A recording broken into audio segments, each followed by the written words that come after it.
If you want people to find you on Etsy and buy your products, they have to find you.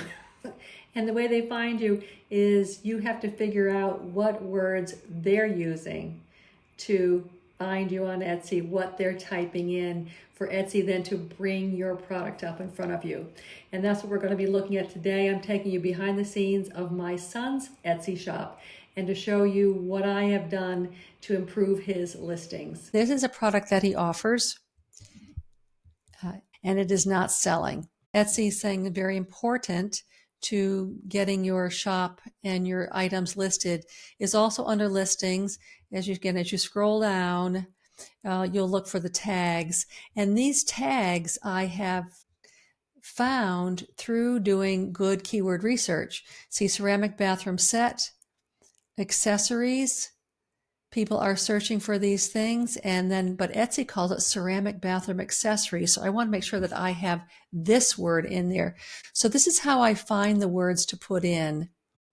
I want to confirm that the tags, here's the before, here's the after, and the way I got to all the tags was I first looked at what search term that Etsy said helped a customer find this particular item on my son's shop, which happens to be this one.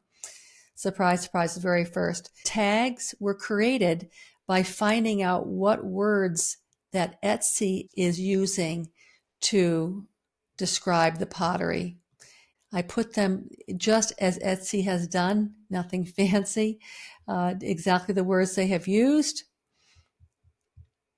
Bathroom decor, and I thought, well, let me see if I can find some other words. So I type in luxury pottery in Google and then look for what Etsy is saying. They're saying ceramic bathroom set, handmade bathroom accessories, pottery bathroom set, unique bathroom accessories. Here we go. Unique bathroom sets. So it's a combination of using Google and also using the words exactly as Etsy has them. And that then becomes the tags.